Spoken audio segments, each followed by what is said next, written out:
Okay, so you're looking for the correct way of setting up a drum kit. Maybe you're a parent or a first-time drummer and you just want to know the best way or the best starting point to set up a standard drum kit. Well, this will be a step-by-step guide showing you how to do that. So we're going to start with the bass drum. Think of the bass drum as the foundation that you're going to build the rest of the drum kit off. And the only thing you really need to know about this is that you need a slight angle right at the front of the bass drum.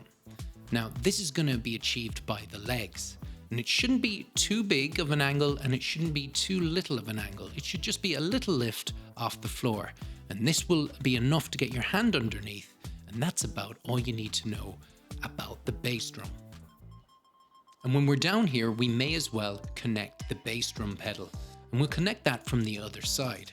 And if you look at the bass drum pedal, every pedal will be slightly different, but there'll be a clamp on one side of it, and you just loosen that clamp and stick it right where the bass drum is, in between the hoop and the floor.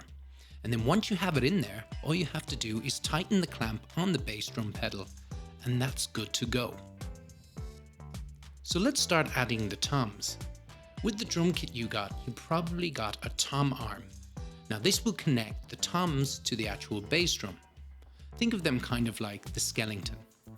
And when we put the tom arm inside the tom and the bass drum, there's clamps on the toms and the bass drum, and all we have to do is tighten them into place.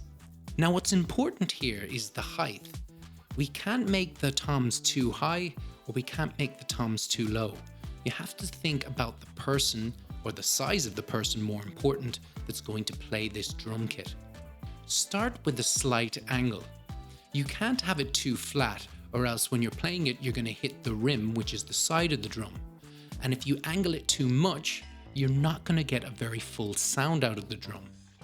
With a slight angle, it seems to work best. And as a side note, with the floor tom, the same rules apply here. Remember to keep the angle in mind, and also watch out for the height. And to make it easier, it's going to be the same height as the snare.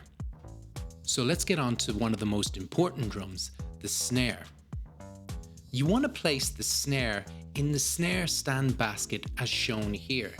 Now when we're talking about height, it again depends on the person that's playing.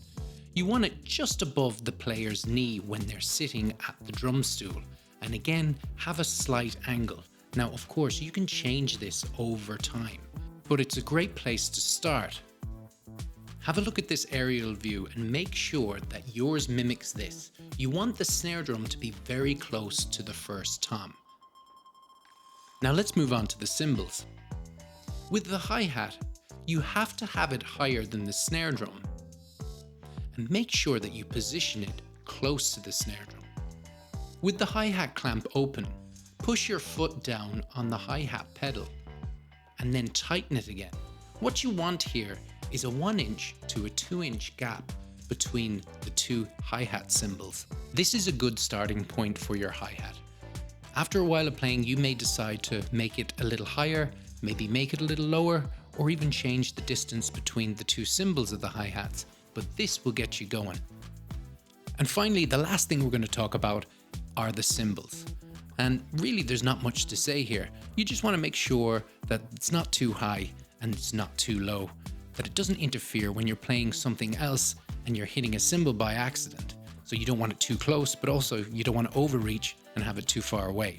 I may sound very vague here, but after a while of playing, you're going to find what they call the sweet spot that's good for you and your arm reach.